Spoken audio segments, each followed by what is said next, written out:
All right. Well, now Dr. Nelson will have 15 minutes for his opening presentation. And go ahead and start. Thank you, Sahotra, for that vigorous opening presentation. He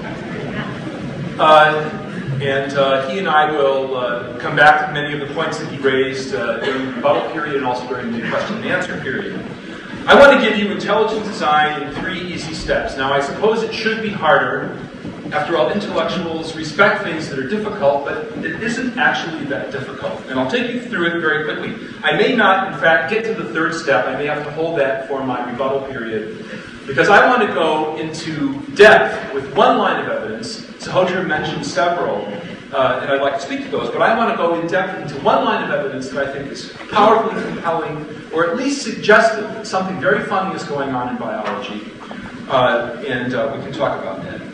First step, realize what you can already do, and I'll explain what I mean by that in a moment. Secondly, look carefully at the evidence, and here I agree with Sahotra completely that this ought to be not a political controversy, not something dealt with in the courts, but something dealt with in settings like this, in scientific meetings, in the journals, by looking at the evidence. And lastly, ignore philosophical rules. Now, I need to warn you that this 3rd step is actually very dangerous, especially if you aspire to a career in the sciences. So if you're going to ignore rules, and you're a graduate student, an undergrad, you be very careful about that. Step 1, realize what you can already do. Here's the front page of the Los Angeles Times, March 31, 2003. This is at the height of the Iraq War. Now, this photograph is occupying the most valuable real estate in a newspaper, above the fold on the left-hand portion of the page. A few days after this picture was published, the photographer was fired by the Los Angeles Times. See if you can figure out why. Look in particular at the left-hand portion of the photograph. Notice, for instance, the curve of this man's back and the curve of this man's back and the shape of their knees, respectively. Or this man's profile and this man's profile. Now, you're an LA Times subscriber. You go out in Brentwood in the morning in your bathrobe, pick up the paper, you see this picture. It triggers your curiosity. Now, you might be an atheist, you might be a Buddhist, you might have no philosophical or theological views at all. This, however, is a real pattern. There it exists in your hands, calling for explanation. There are an unusual number of identical twins in the left-hand portion of that photograph. That is a puzzle calling for explanation. Now, what actually happened was the picture that I showed you wasn't taken, these two were. And the photographer noticed what you doubtless noticed, which is that there are more dramatic parts in each of the pictures respectively, and trying for a Pulitzer Prize, he photoshopped them together. Now, unfortunately, he was in Iraq, near Basra, in a war zone working on deadline, and he did not notice that he reproduced the same people twice in the left-hand portion of the photo, but his editors did. And they had a puzzle that they needed to explain. And here is their toolkit for doing that. Now again, don't worry about philosophy, theology, or any metaphysical question. You just have a puzzle that you wish to account for. And that's the toolkit that you're going to use. Your explanatory armamentarium, if you will. So what explains it?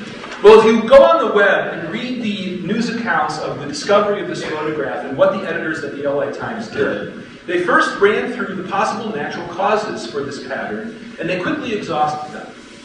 They very quickly exhausted them. The reason that that pattern exists is because of design, because of deliberate intent. He lost his job. It's a tragic story, actually, because he violated the policy of the LA Times and all newspapers that I know that they will not publish electronically manipulated images without informing their readers. You already detect intelligent causation. In fact, you do so with such facility that you don't even realize it. But if you pay attention to how you negotiate your day as a reasoning being, you are constantly saying, if you're even conscious of it, that event had an intelligent cause, that event had a natural cause, and I can discriminate between the two.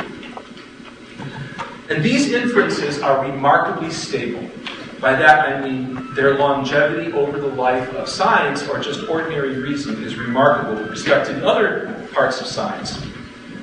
What's the reasonable thing to infer about that pattern? Outside Bath in the UK on a plane there.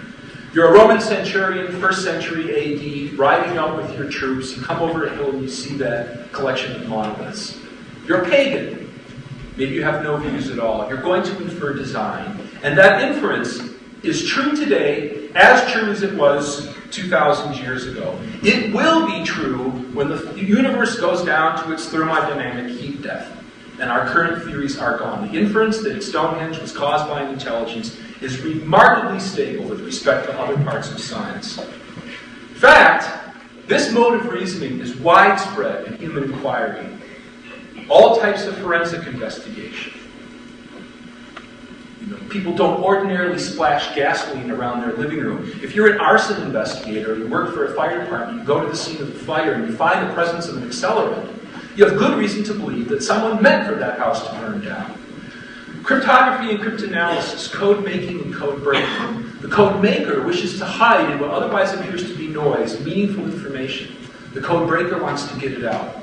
That whole enterprise is predicated on our being able to detect intelligence. Remote sensing and planetary science. Let's say you work for the National Oceanic and Atmospheric Administration, and you've got a satellite that's monitoring pollutants. How do you know that you can bring charges against a major industrial polluter? Well, you know because you detect the presence of a chemical whose signature is anthropogenic. That chemical would not be present when you detect it by satellite unless an intelligence, at least one, had produced it. This is self-evident. If you walk out with a trained archaeologist or paleoanthropologist, they can detect the activity of intelligence in what would appear to you and me to be just a scattered field of rubble.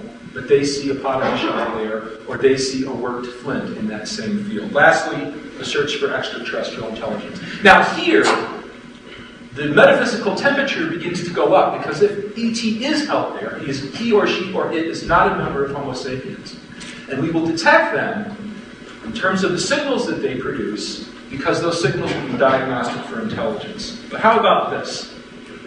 Drosophila, a tunicate, a panda, my daughter Olivia, and by the way, that shot went wide. They didn't score on that. A great goalkeeper. Or Richard Dawkins.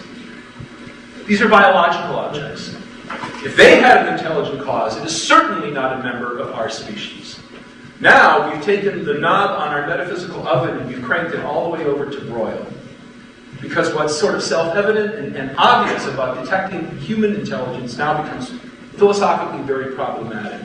Because if these objects had an intelligent cause, the temperature has risen considerably.